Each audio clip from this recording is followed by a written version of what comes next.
Siapa Siti Suwaibah? Siti Suwaibah itu awalnya adalah budaknya Abu Lahab. Tahu budak?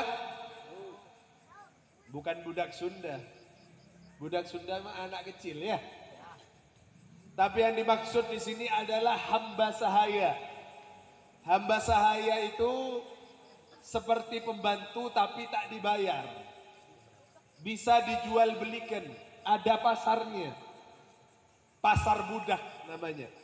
Saya punya budak. Budak ini besar, tinggi, kuat tenaganya, bagus kalau kerja di ladang, pinter ngembala kambing. Harganya mahal. Ada satu lagi budak kurus kerempeng, tenaganya kecil, murah harganya. Jadi budak ini diperjualbelikan. Diperjualbelikan. Nah, budaknya Abu Lahab namanya Suwaibah. Suwaibah ini datang kepada Abu Lahab. Wahai tuanku, ketahuilah bahwasannya engkau mempunyai keponakan. Engkau mempunyai keponakan. Abdullah saudaramu punya putra laki-laki. Punya putra laki-laki. Ana tanya, kalau kita dapat kabar saudara kita punya anak, kita seneng nggak? Seneng nggak Bu? Bu, tunduk Bu. Ngantuk? Sama Bu. Tapi ngantuk-ngantuk dikit, mudah-mudahan berkah. Amin. Ya Rabbal. Kalau bukan karena Nabi Muhammad kita tidak mau duduk begini, betul? Ngapain duduk malam-malam jam segini di pinggir kali, benar? Betul? Jangan naon. Kalau bukan karena Maulana Nabi Muhammad, mudah-mudahan semua orang kampung sini masuk surga sama Nabi Muhammad. Amin. Amin. Ya Rabbal.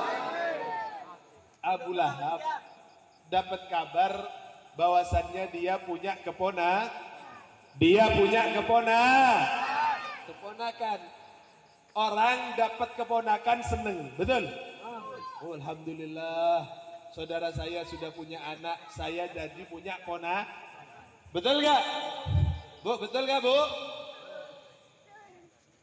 Akhirnya, karena saking senengnya Abu Lahab bilang sama Suwaibah, ya Suwaibah, wahai Suwaibah, karena engkau memberikan aku kabar gembira, maka dari sekarang aku bebaskan dari perbudakan. Kau jadi orang yang merdeka. Alhamdulillah.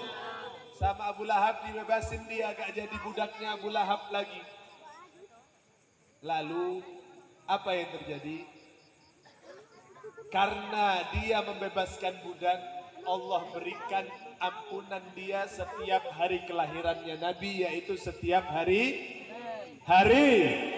Senin. Paham? Paham?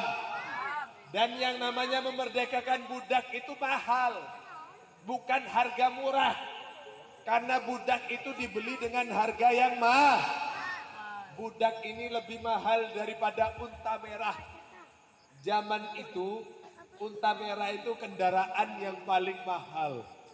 Kendaraan yang paling bernilai namanya unta naon? Merah.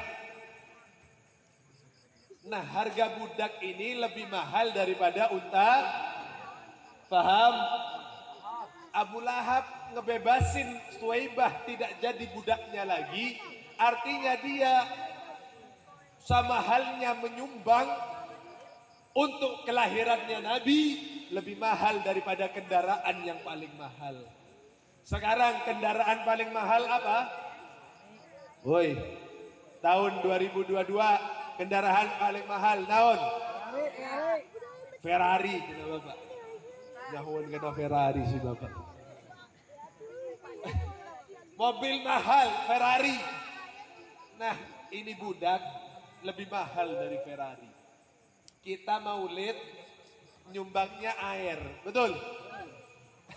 Kelahiran Nabi kita nyumbangnya gorengan, betul? Kita mampunya seperti itu, betul? Ini Abu Lahab dengar kelahiran Nabi yang disumbangkan oleh Abu Lahab seharga lebih daripada Ferrari kalau sekarang. Lebih daripada mobil Alphard gitulah, yang gampang, betul? Hebat tak Abu Lahab? Hebat, walaupun gak sengaja. Karena seneng ponakannya, gak tahu kalau ponakannya itu kelak menjadi Nabi.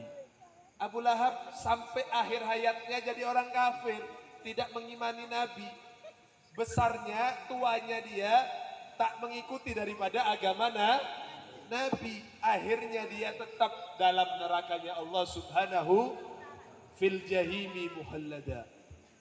Ata'annahu fi yawmil isnin daiman yukhaffafu anhu lisururi bi ahmada.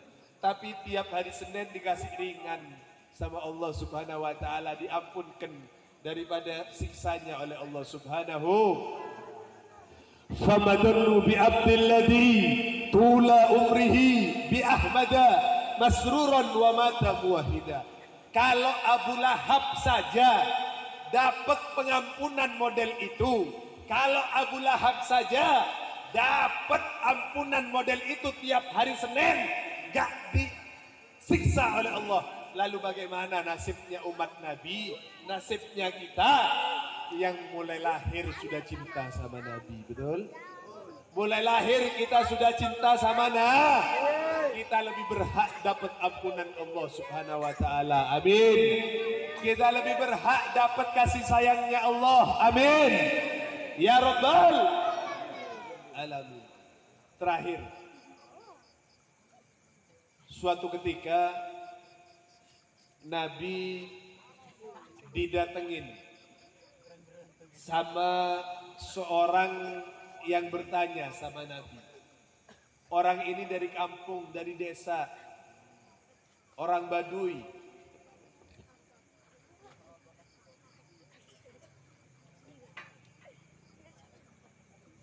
Di Arab pun ada orang Baduy. Orang Baduy ini dari kampung, dari desa, kurang mengerti akhlak, kurang mengerti budi pekerti, kurang tahu yang namanya sopan santun. Begitu dia bertanya, Nabi sedang khutbah, dia bertanya, gak nunggu selesai khutbahnya, tanya orang ini, ya Rasulullah, wahai Rasulullah, mata sa'ah. Ya Rasulullah, kapan kiamat itu ya Rasul? Ya Rasul, kapan datangnya kiamat? Iraha kiamat.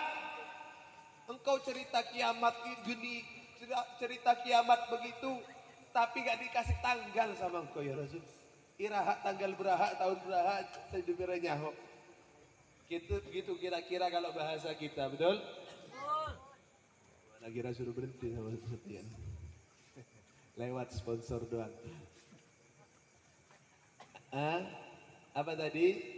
Orang Baduy tanya ke Rasulullah, kapan kia? Kapan kia? Ya Rasulullah, kapan datangnya kiamat? Rasulullah gak jawab, malah nanya lagi sama orang itu.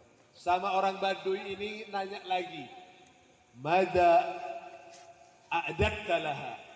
Hei, kau berani tanya kiamat? Kau berani tanya kapan datangnya kiamat? Kau tanya hari kiamat?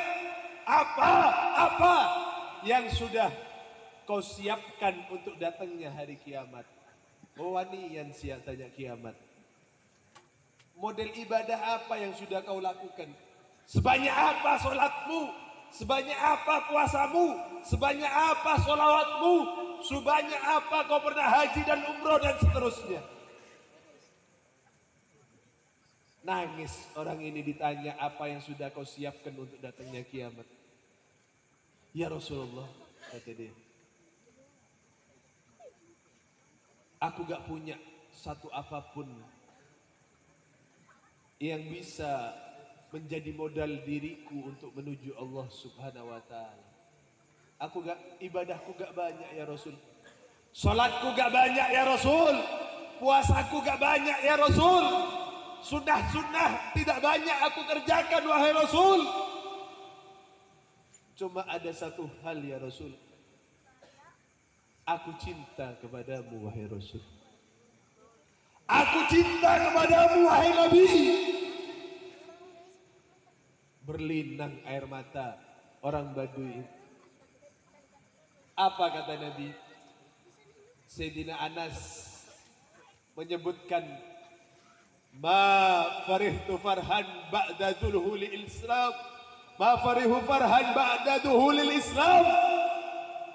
Tidak ada yang lebih menyenangkan aku setelah aku masuk Islam, terkecuali aku mendengar hadis ini, jawaban Rasulullah kepada orang tersebut. Apa kata Rasulullah ketika orang Baduy ini bilang, aku tidak punya banyak amal wahai Rasul, yang aku punya hanya rasa cintaku kepadamu wahai Rasul. Apa kata Nabi? Anta ma'aman ahbabta. Engkau akan bersama dengan orang yang kau cintai. Kelak di akhirat kau akan bersama orang yang kau cintai. Kau cinta kepadaku, maka engkau akan bersamaku nanti di surganya Allah Subhanahu wa taala. Amin. Amin. Ya Rabbal. Di awal Nabi bilang tadi, kita semua ngaku cinta sama Nabi, betul? Dan Allah melalui nabinya sudah kasih kabar gembira. La yantiku anil hawa in huwa illa wahyu yuha. Nabi Muhammad itu tidak pernah berbicara dengan hawa nafsunya. Apa yang keluar dari lisan Nabi Muhammad adalah wahyu daripada Allah Subhanahu wa taala. Maka kata Nabi Muhammad, orang itu akan dikumpulkan bersama orang yang dicintainya. Kalau di dalam hatinya ada kecintaan sama Nabi, maka dia akan dikumpulkan sama Nabi. Kalau di dalam hatinya ada kecintaan sama orang soleh, maka dia akan dikumpulkan dengan orang saleh. Kalau dia di dalam hatinya bersama para habaib dan kiai, insya Allah dia akan dibangkitkan dan dikumpulkan bersama orang-orang yang dicintainya tersebut. Tapi hati-hati, jangan sampai yang kita cintai adalah artis, pemain bola, dan segala macam orang-orang yang mungkin dalam kehidupannya tidak pernah sekalipun sujud kepada Allah Subhanahu wa taala, tidak pernah mengenal Allah Subhanahu wa taala. Inna lillahi. Intinya kita harus cinta kepadanya. Intinya kita harus cinta kepadanya. Betul? Betul? Bukti kita cinta sama Nabi, perbanyak sholawat sama Nabi. Ini cara instan kita mendekat kepada Nabi. Insya. Mudah-mudahan semua yang hadir di sini panjang umur. Amin. Reza. Semua yang hadir di sini panjang umur. Amin. Sehat walafiat. Dilancarkan rezekinya. Diampuni salah dan dosanya. Diberikan oleh Allah Subhanahu wa taala kekuatan istiqomah di jalannya. Mudah-mudahan majelis Mahabbatur Rasul diberikan keberkahan oleh Allah Subhanahu wa taala. Berkah dunia akhirat. Ustadz Iyad diberikan kesehatan yang sempurna oleh Allah Subhanahu wa taala. Dilancarkan rezekinya dan semua orang yang mendukung daripada majelis ini, guru-gurunya semua diberkahi oleh Allah Subhanahu wa taala. Mudah-mudahan kiai kita, kiai soleh dan semua daripada orang tua kita yang hadir di sini, lurah kita semua, kaum bapak, kaum ibu, semua pemuda-pemudi, semuanya tidak meninggal kecuali dalam keadaan husnul khatimah. Tidak kita berpulang kepada Allah kecuali dalam keadaan husnul khatimah. Tidak kita kembali kepada Allah kecuali dalam keadaan husnul khatimah. Meninggal dalam keadaan yang baik, meninggal dalam keadaan yang terbaik, meninggal dalam keadaan selesai urusan kita kepada sesama manusia dan selesai urusan kita kepada Allah Subhanahu wa taala. Lunas hutang-hutang kita kepada sesama manusia dan lunas hutang-hutang kita kepada Allah Subhanahu wa taala. Tidak diwafatkan kita kecuali kita lihat anak-anak kita jadi anak yang soleh dan solehah. Anak-anak yang senantiasa menjadi qurratul ayun, penggembira mata hati kedua orang tuanya. Hatinya dibersihkan dengan Al-Quran, pikirannya disucikan dengan Al-Quran, jalannya sesuai dengan Al-Quran. Di hatinya, daripada hati anak-anak kita semua, ditanam kecintaan kepada Maulana Rasulullah Muhammad, Nabina Muhammad. Maulaya salli وسلم دائما أبدا على حبيبك خير الخلق كلهم. يا كراس مولاي صل وسلم دائما أبدا على حبيبك خير. Bayangkan Nabi bersama kita. Yang keras panggil Nabi. Maulaya salli wa sallim.